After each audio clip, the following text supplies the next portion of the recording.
तो आज हम स्टार्ट करने जा रहे हैं क्लास 10th का चैप्टर नंबर 8 हो गया शायद ही, हाँ चैप्टर नंबर 8 हेरिडिटी। पहले तो ये हेरिडिटी एंड एवोल्यूशन मतलब 2 हिस्से में होता था, एवोल्यूशन भी आता था इसमें। अब थोड़ा सा सिलेबस कम हो गया इसलिए सिर्फ ये हेरिडिटी बचा हुआ है। अब देखो इसमें है क्या बेसिकली, अगर तुमने रिप्रोडक्शन चैप्टर पढ़ा हुआ है तो उसी से थोड़ा सा ये आगे वाला एक स्टेप है इसमें। जैसे रिप्रोडक्शन में क्या होता है कि स्पीशीज़ बनती है नई, इतना हमें पता है। अब क्या क्या वेरिएशन आती है उसमें, किस किस तरीके से आती है, और हेरिडिटी मतलब कि बेसिकली सारा वेरिएशन के ऊपर का ही चैप्टर है ये, मतलब जितने टाइप की वेरिएशन होती है। ठीक है, आज हम जो डिस्कस करेंगे उसमें हम देखेंगे हेरिडिटी क्या होता है, वेरिएशन क्या होता है, इंपॉर्टेंस क्या है वेरिएशन की, फिर असेक्सुअल वेरिएशन, सेक्सुअल वेरिएशन में डिफरेंस क्या है, क्या इनके एग्जाम्पल होते हैं, और एनवायरमेंटल वेरिएशन और जेनेटिक वेरिएशन में भी हम थोड़ी बहुत चीज़ें देखेंगे आप। ठीक है, देखो सबसे पहले अगर हम बात करें तो हेरिडिटी होता क्या है। हेरिडिटी बेसिकली ये है, it is a process of passing down traits. अब ये ट्रेड्स यहाँ पे क्या है, जो नया वर्ड है, ट्रेड्स का मतलब है एक तरीके से जो हम पास करते हैं, पासिंग डाउन ट्रेड्स। ट्रेड्स को हम एक तरीके से कहेंगे जेनेटिक इन्फॉर्मेशन। कुछ इन्फॉर्मेशन यहाँ से वहाँ गई, ये पेरेंट से ऑफस्प्रिंग, ऑफस्प्रिंग यानी आने वाले वंशज को कहते हैं, उससे कुछ ना कुछ इन्फॉर्मेशन जाना। ठीक है, अब चाहे वो इन्फॉर्मेशन डीएनए के थ्रू जाए, ठीक है, एक तरीके से सरल भाषा में बोल तो गुण। ठीक है, कोई भी गुण इधर से उधर चलेगा, लेकिन इस मतलब साइंस के हिसाब से देखें तो मतलब कैरेक्टर इन्फॉर्मेशन उसको हम कहेंगे। ठीक है, तो इसमें क्या लिखा है, ट्रेट्स एंड कैरेक्टरिस्टिक्स। हाँ, ये कैरेक्टरिस्टिक्स लिखा ही हुआ है यहाँ पे। From parent to offspring through genes, genes के थ्रू, जीन्स यानी जो हमारे डीएनए, डीएनए कुछ ना कुछ जैसे हम बोलते हैं डीएनए इसका मैच होता है, अपने बाप से एक बेटे का डीएनए मैच होता है, तो उसके थ्रू जो कैरेक्टरिस्टिक इन्फॉर्मेशन जा रही है एक से दूसरी जगह, जो कुछ ना कुछ सिमिलरिटी डिससिमिलरिटी दिखाता है, उसी को हम लोग बोलते हैं हेरिडिटी। यानी कि इस जगह से पेरेंट से ऑफस्प्रिंग में ट्रेड्स जाने को हेरिडिटी बोलते हैं, जीन्स के थ्रू। ठीक है, वेरिएशन क्या होता है, देखो वेरिएशन, अब देखो हम कोई चीज़ नहीं बनाएंगे तो उसमें कुछ ना कुछ तो थोड़ी बहुत फ़र्क तो आएगा ही आएगा, उसी फ़र्क को बोलते हैं बस वेरिएशन। वो हम लोग चीज़ों में देखते हैं, यहाँ पे हम लोग ह्यूमन बॉडी में देखेंगे। The differences between the individuals in species और ग्रुप ऑफ ऑर्गेनिज्म, मतलब जो दो ऑर्गेनिज्म है उसमें कुछ ना कुछ तो अंतर होता है, उन्हीं अंतरों को हम लोग यहाँ पे बोलेंगे वेरिएशन। ठीक है, इस दुनिया में देखो कितने सारे लोग हैं, सारे लोग सेम नहीं है, कुछ ना कुछ वेरिएशन है। कईयों को किस तरीके से कोई चीज़ अफेक्ट कर रही है, एनवायरनमेंट के हिसाब से वेरिएशन हो रही है, या फिर किसी भी चीज़ से हो रही है वेरिएशन। ठीक है, वो हम यहाँ पे अच्छे से डिस्कस करेंगे अभी यहाँ पे।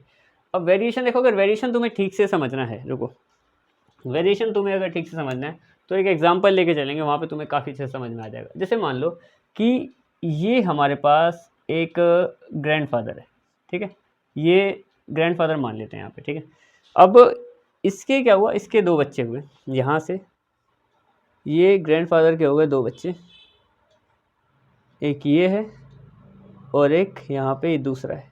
ठीक है, वेरिएशन समझा रहा हूँ मैं तुम्हें यहाँ पे। ठीक है, ये 2 बच्चे हैं, एक तरीके से बॉक्सेस हैं, बड़े सिंपल से। अब ये जो 2 बच्चे हैं यहाँ पे इसके, अब मान लो कोई भी बच्चे सेम तो होते नहीं है। ठीक है, तो इस बच्चे में मान लो सारी बातें तो सेम होती नहीं, मान लो ये वाला डिफरेंस आ गया इसमें, अपने बाप से इतना सा फ़र्क है इसमें, किसी चीज़ में हो सकता है, थोड़ी बहुत चीज़ों में एक बाप शांत है, बच्चे गुस्सा कर रहे हैं, या एक कुछ अलग है, थोड़ा सा कैरेक्टर वाइज अलग होते रहते हैं। ठीक है, दूसरे बच्चे में आ गया मान लो ये वाला गुण, ये बनी बात। तो ऐसे थोड़ा सा डिफरेंस हमें दिख रहा है यहाँ पे। अब अगर हम बात करें कि इनसे जो अगली जनरेशन आएगी, मान लेते हैं अगली जनरेशन आ गई, इसके यहाँ पे 2 और हो गए, और इसमें यहाँ पे मान लेते हैं 1 हुआ, आगे जो पीढ़ी बढ़ी इसके हिसाब से। अब इसमें मान लो कुछ ब्लू इफेक्ट आया था यहाँ पे, अब इसमें मैं क्या कर रहा हूँ कि मैंने यहाँ पे थोड़ा सा ब्लू इफेक्ट यहाँ पे इस तरीके से कर दिया, और इसमें सेम ही रहा, क्योंकि इतना भी डिफरेंस नहीं आता, कभी कभी सेम और डिफरेंस चलता रहता है आगे आगे। ठीक है, और इसमें जो ग्रीन इफेक्ट था, मतलब इसके बाप के पास कोई ऐसी आदत थी, कोई ऐसा फादर में इसका कैरेक्टर था, वो अपने फादर से अलग था, और इसमें और अलग आ गया, मतलब इसमें भी कुछ एड ऑन हो गया यहाँ पे, पर इसमें काफ़ी ज़्यादा अमाउंट में हो गया इस तरीके से। ठीक है, तो यहाँ पे क्या देखने को मिलता है हमें कि वेरिएशन जो है नेचर बाय नेचर चल रही है। जैसे मान लो क्या पता इसमें कोई एक्स्ट्रा अलग गुण भी आ जाए, इस तरीके से कोई गारंटी नहीं होती कि कोई बिल्कुल सेम ही चलेगा। अब देखो इसमें यहाँ पे क्या गारंटी, क्या पता यही गुण क्या पता इसमें आ जाए, कभी कभी अलग अलग लोगों में भी सेम धारणा है या फिर कोई आइडियोलॉजी सेम होती है कि कोई सेम चीज़ को मानते हैं, फिर कोई एक आध चीज़ सेम हो जाती है यहाँ पे, ठीक है। अब यहाँ पे मैं जितना इस लाइन को आगे बढ़ाता रहूँगा ना, मेरे पास इतनी डिफरेंस, इतने सारे चांसेस बनेंगे कि वेरिएशन ही वेरिएशन हो जाएगी आगे। हम नहीं बोल सकते कि आगे अगले 10 जनरेशन में कोई एक आध ऐसा सेम रहेगा भी, बहुत आगे बहुत ही बदलाव आ चुका होगा। मतलब देखो सेकंड ऑप्शन में ही कितना फ़र्क था, तो थर्ड में देखो कितना डिफरेंस आ गया। अब इसमें और इसमें क्या सेम है, इसमें और इसमें तुम सेम बोल सकते हो कि ग्रीन इफेक्ट मान लो एक लाइन पे सेम है, इसमें ब्लू इफेक्ट मान लो सेम है, लेकिन आगे जब इससे अगली ऑप्शन आएगी, अगली जनरेशन आएगी, उसमें और इसमें क्या पता कितना सेम रहे। फिर ग्रैंडफादर तो चलो पीछे छूट गया कि उसमें काफ़ी सारे अलग अलग चेंजेस आ गए, ठीक है। तो वेरिएशन इसी को ही कहते हैं, जो धीरे धीरे स्टेप बाय स्टेप कुछ ना कुछ डिफरेंस आना अपनी पुरानी वाली जनरेशन से, ठीक है। अच्छा, वेरिएशन की इतनी इंपॉर्टेंस क्यों है या कितना इतना ज़रूरी क्यों है हमारे लिए वेरिएशन? देखो, वेरिएशन की अगर हम बात करें यहाँ पे, तो it helps organisms to adapt changes. ये बहुत इंपॉर्टेंट है कि मतलब पहली बात तो देखो वेरिएशन होनी भी चाहिए, ठीक है, कि कोई चेंज आ गया तो उसके हिसाब से खुद को बदलना चाहिए। देखो पहले की एग्जांपल देखो, किसी के लिए यहाँ पे कोई ऐसा नहीं है कि मैं पुराने लोगों की बात कर रहा हूँ, मतलब पुराने लोग थोड़े से मतलब थोड़ा जटिल टाइप के होते थे। जटिल मतलब बेसिकली थोड़ा ऐसा कहें कि स्ट्रॉन्ग कैरेक्टर। तुमने पुराने ही बहुत पुराने चले जाएँ तो जैसे कोई प्रतिज्ञा ले लेते थे, तो मतलब कोई कसम वादा कर दिया तो उसको पूरा करना है। आगे आगे थोड़ा सा है चल, मतलब कि नहीं कर रहे छोड़, कोई दिक्कत नहीं है, वैसे वाले टाइप में। तो थोड़ा बहुत कैरेक्टर चेंज, थोड़े बहुत माइंड का चेंज, और क्लाइमेट चेंज भी है। जैसे कि मान लो पहले, मान लो आजकल गर्मी ज़्यादा पड़ रही है, ठीक है, तो आजकल रहा नहीं जाता लोगों से। पहले के टाइम में थोड़ा लोग होते थे कि वो गर्मियों में भी मेहनत कर लेते थे, लेकिन जैसे जैसे स्टेप बाय स्टेप थोड़ी बहुत जनरेशन तो चेंज होएगी, तो चेंजेस आएंगे। तो जितने चेंजेस आते हैं ना, उस हिसाब से लोग अडेप्ट भी होते हैं। जैसे ये जो चेंजेस जैसे जैसे बढ़ते जाएंगे, लोग अडेप्ट भी होते रहेंगे। अब जैसे मान लो पहले के लोग कोई अलग काम करते थे किसी को अलग तरीके से, आजकल वो चीज़ सुविधा में हो जा रही है, तो हम इतना प्रेशर नहीं लेते। जैसे कि मान लो पहले होता था कि स्कूल इतने दूर दूर चल चल के जाते थे, आजकल के बच्चे उतना दूर चल के नहीं जा सकते जितना वो, तो खैर बोलते थे, क्या पता सच में भी जाते हो। तो थोड़ा बहुत चेंजेस हैं, जैसे जैसे उनको एनवायरनमेंट मिलता है, वैसे वैसे वो उसको अडेप्ट कर लेते हैं। जैसे मान लो कोई अमीर बच्चा है, एग्जांपल के लिए, ठीक है, कोई अमीर बच्चा है, तो उसको पता है कि भाई उसकी बस आएगी उसको लेने के लिए, सारी फीस टाइम पे चली आएगी, सब कुछ एक प्रॉपर तरीके से चल रहा है, ठीक है, वो इतना टेंशन नहीं लेगा इस बारे में।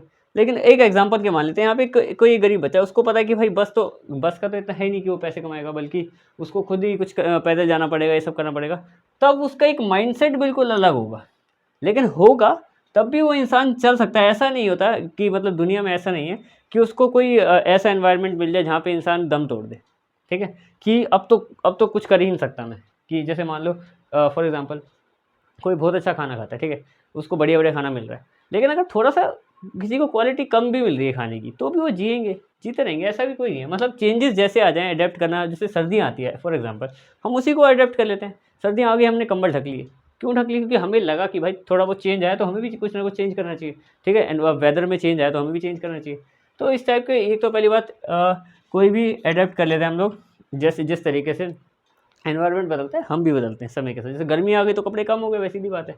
अच्छा, उसके अलावा बात करें, it derives the evolution of new and better adapt species. कि मतलब जैसे जैसे अब जैसे वेरिएशन आती जा रही है, पहली बात तो कि चीज़ों को अडॉप्ट करते हैं, ठीक है। दूसरा कि ये जो नई स्पीशीज़ आ रही हैं, वो नए एनवायरनमेंट बनेंगे काफ़ी। जैसे अब मान लो हर अगला एनवायरनमेंट जो आने वाला है वो पहले से अलग होगा एनवायरनमेंट जो हमें मिलेगा, ठीक है। तो उनके हिसाब से वैसे टाइप के ही लोग ज़्यादा चल पाएंगे, नए टाइप के, ठीक है, और वो बेटर एडॉप्ट कर पाएंगे। कि भाई ज़्यादा ऐसा हो ही गई, सीधी बात है, क्योंकि जिसका जो समय होता है, सबको अपना अपना समय बढ़िया लगता है कि वो समय हमारे लिए बेस्ट था जिसमें हम रहे, ठीक है। आने वाला समय पता नहीं कैसा होगा, ऐसा सब लोग सोचते हैं। पर जो आने वाले समय में रहेगा वो सोचेगा कि यार हमारा समय पता नहीं बेस्ट था, पहले लोग पता नहीं कितने आसानी से उनको चिकित्सा मतलब डिजीज़ हो जाती थी तो मर जाते थे, काफ़ी लोग मर जाया करते थे। और पुराने लोग सोचते थे कि आगे आगे पोल्यूशन इतना होगा। मतलब सबके लिए अपना अपना समय बेस्ट होता है और वो उसको एक्वायर भी कर लेते हैं, ठीक है। तो ये हो गया कि इंपॉर्टेंस ऑफ वेरिएशन है क्या। एक तो पहली बात इवोल्यूशन को सपोर्ट करती है, दूसरा अडेप्ट करने में मदद करती है। अच्छा, वेरिएशन भी 2-3 टाइप की होती है, 3-4 यहाँ पे मैंने लिखे हुए हैं कैसा टाइप। देखो असेक्सुअल वेरिएशन क्या होती है? देखो असेक्सुअल वेरिएशन ये है बेसिकली जहाँ पे सिंगल असेक्सुअल रिप्रोडक्शन क्या होती है? रिप्रोडक्शन का टॉपिक है नहीं, पर मान लेते हैं कि असेक्सुअल रिप्रोडक्शन में क्या होता है, एक सिंगल पेरेंट इन्वॉल्व होता है जिसमें एक ही पेरेंट होगा। अब एक ही पेरेंट होगा, जैसे फॉर एग्जांपल अमीबा है, अमीबा टूट के 2 बन जाता है। अगर तुमने कुरान चैप्टर पढ़ा, नहीं भी पढ़ा, तो अमीबा टूट के 2 बन जाता है। इतना समझो, जैसे ये अमीबा है, ये टूट के 2 डॉटर सेल में बदल गया। अब इसमें कितना ही चेंज आएगा, कोई इसमें दूसरा पेरेंट इन्वॉल्व तो हुआ नहीं है, ठीक है। कैरेक्टर बहुत ही ज़्यादातर सेम ही रहेंगे। अब जो असेक्सुअल रिप्रोडक्शन होती है उसमें अगर एग्जांपल अमीबा का ले लिया तो वेरिएशन आर वेरी फ्यूअर, बहुत ही कम अंतर देखने को मिलेगा। क्योंकि देखो मान लो फॉर एग्जांपल एक कोई फ्रूट है, सेब है, सेब को मैंने काट दिया 2 हिस्से में, अब उसी चीज़ से मैंने 2 हिस्से करे तो इन दोनों में मैं क्या ही फ़र्क कर लूँगा। लेकिन अगर 2 अलग-अलग चीज़ों से कोई चीज़ मिलके बनाई है फिर तो फ़र्क आएगा, ऑब्वियस सी बात है, कई सारे चेंजेस आएंगे, ठीक है। और दूसरा occurs due to small inaccuracies in DNA, जो थोड़े बहुत चेंजेस आते भी हैं वो थोड़ा बहुत डीएनए में इधर उधर कोई भी थोड़ा बहुत इनइक्वालिटीज़ हो गई या कुछ भी इनएक्यूरेशन हो गया, थोड़ा सा फ़र्क हो गया, उससे आते हैं चेंजेस, वरना वो भी नहीं आएंगे, सेम टू सेम आ जाएगा। जैसे फोटोकॉपी करते हैं ना लोग, देखो असेक्सुअल रिप्रोडक्शन फोटोकॉपी की तरह ही होता है कि मतलब जब कोई दूसरा इन्वॉल्व भी नहीं हो रहा है तो कितना ही चेंज आ जाएगा। सेक्सुअल रिप्रोडक्शन में क्या होता है या फिर सेक्सुअल वेरिएशन की बात करें तो इनमें हमें पता है कि भाई 2 पेरेंट इन्वॉल्व होते हैं, 2 पेरेंट चाहिए हमें, ठीक है। 2 गैमेट होंगे, इनके 2 गैमेट होंगे तो जो नया सब्सटेंस बनेगा वो कुछ अलग बन सकता है, जी² मान लेते हैं, जी मल्टीप्लाई जी², ठीक है। तो इनमें वेरिएशन बहुत ज़्यादा आएंगे, सीधी बात है, ठीक है। Variation are very large, obvious सी बात है लार्ज तो होंगी जब 2 अलग अलग गैमेट मिलेंगे, 2 अलग सी चीज़ें बनेंगी। एनिमल्स की बात करें या फिर ह्यूमन्स की बात करें तो बिल्कुल वेरिएशन तो बनती ही है। अब देखो मान लो ये मेल है, ठीक है, ये मेल फीमेल से गैमेट कर रहा है, मान लो यहाँ पे कोई भी एक नया छोटा बच्चा पैदा हुआ, ठीक है। अब वो बिल्कुल ही ऐसा थोड़ी होगा कि बिल्कुल बाप पे चला जाएगा, बिल्कुल माँ पे चला जाएगा, बहुत सारे वेरिएशन होंगे क्योंकि 2 अलग चीज़ों से मिलके बना। जैसे मान लो एक बाल्टी में मैंने पानी घोला, उसमें नीला रंग मिला दिया, तो थोड़ी देर में नीला रंग मिला तो पानी का रंग क्या होगा, नीला होगा, सीधी ही बात है। तो वो इस टाइप का एग्जाम्पल है थोड़ा। अच्छा, इसके एग्जाम्पल में माइक्रो ऑर्गेनिज्म लिख लो, वो तुम्हारे इसमें सारे कंप्लीट फुलफिल कर देंगे। इसके एग्जाम्पल में ये हो गया, ठीक है, क्योंकि इनमें वेरिएशन बहुत कम आती है। अच्छा, इसकी बात करें तो अब एक बाल्टी है, उसमें मैंने नीला रंग भी डाल दिया और पीला रंग भी डाल दिया, अब मैंने उसको घोला, ठीक है। अब सिर्फ नीला या पीला ही थोड़ी रहेगा, अब जो मतलब जो नया रंग बन के आएगा वो कुछ अलग होगा, हरा रंग बन के आएगा, सीधी सी बात है। तो वहाँ पे क्या होता है, वेरिएशन काफ़ी फ़र्क होता है क्योंकि वो अलग अलग दो पेरेंट इन्वॉल्व होंगे तो वेरिएशन भी बहुत ज़्यादा होगी। अच्छा, occurs due to crossing over separation of character, हाँ क्रोमोसोम, सीधी सी बात है, ये एक्स क्रोमोसोम से मिलके आया होगा या तो एक्स क्रोमोसोम वाई क्रोमोसोम से मिलके आया होगा, तो इतने सारे जब फ़र्क होंगे तो वेरिएशन भी काफ़ी ज़्यादा आएगी। ये वाली वेरिएशन होगा, एक ये वाली वेरिएशन। अब अगर हम बात करें, देखो एक वेरिएशन इसमें यहाँ पे और भी है कि एनवायरमेंटल वेरिएशन क्या होती है। कई वेरिएशन होती है जो हमें एनवायरनमेंट से मिलती हैं, जैसे कि फॉर एग्जांपल जो बाहर, जैसे मान लो कि कोई किसी बच्चे का जन्म हो गया, ठीक है, जो वेरिएशन आनी थी पेरेंट्स से वो तो आ गई। अब कई ऐसी वेरिएशन है जिसमें उनका कोई रोल नहीं है पर फिर भी आ रही है, जैसे ओबेसिटी है फॉर एग्जांपल, मोटापा है, ठीक है। अब ज़्यादा खाएगा कोई भी इंसान तो वो तो मोटा हो ही जाएगा। अब इसमें इधर कोई इनका कोई रोल नहीं है पर वेरिएशन तो तब भी आ गई अपने पेरेंट्स से। मान लो कि पेरेंट्स दुबले पतले हैं, बच्चे ने बहुत ज़्यादा ही खाना खा लिया और वो मोटा हो गया। या फिर जैसे हाइट ऑफ ट्री मान लेते हैं, पेड़ की हाइट है इतनी, एक पेड़ इतना ग्रो कर सकता है, एग्जाम्पल के लिए इतना ग्रो कर सकता है, उसको धूप ही नहीं मिली तो वो इतना ही ग्रो करा। अब ये एनवायरनमेंट के हिसाब से थोड़ा हुआ अलग चीज़ तो उसको भी उतना ग्रोथ नहीं हो पाई उसकी, ठीक है। अब धूप नहीं मिली तो ये जो चेंजेस हैं, मतलब चेंजेस ऐसे नहीं है जो पहले से ही निर्धारित हो, जो पहले से ही होके हैं, ये तो हमारे वो होते हैं जो पहले से ही होते हैं, लेकिन ये चेंजेस ऐसे हैं जो भाई डिपेंड करेगा कि आने के बाद अब हम कैसे रिएक्ट करेंगे, उस पर होता है ये। जेनेटिक वेरिएशन की बात कर लेते हैं हम। देखो जेनेटिक वेरिएशन क्या होता है हमारे पास, जैसे ब्लड टाइप, जैसे हेयर कलर, जैसे स्किन कलर, जो हमें पहले अपने पेरेंट्स से मिलते हैं कि भाई जैसे जो स्किन कलर है, जैसे मान लो अब ऐसा थोड़ी है कि भाई 2 वाइट पेरेंट्स हैं, उनका बेटा या बेटी बिल्कुल ही डार्क हो गया, थोड़ा बहुत चेंजेस आ सकते हैं पर ऐसा नहीं कि बिल्कुल ही हो जाएगा। या हेयर कलर या आई कलर, ठीक है, इस टाइप का ब्लड टाइप वगैरह, तो हमें कुछ ना कुछ चीज़ें मिलती हैं पहले से, वो हम ट्रेड्स में आगे अच्छे से पढ़ेंगे भी, ठीक है। तो आज का जो हमारा टॉपिक था, वेरिएशन को ठीक से समझा, कितने सारे टाइप्स के होते हैं और हेरिडिटी क्या होता है वो हमने समझ लिया, ठीक है। तो मिलते हैं अब इसके अगले टॉपिक में, दैट्स इट।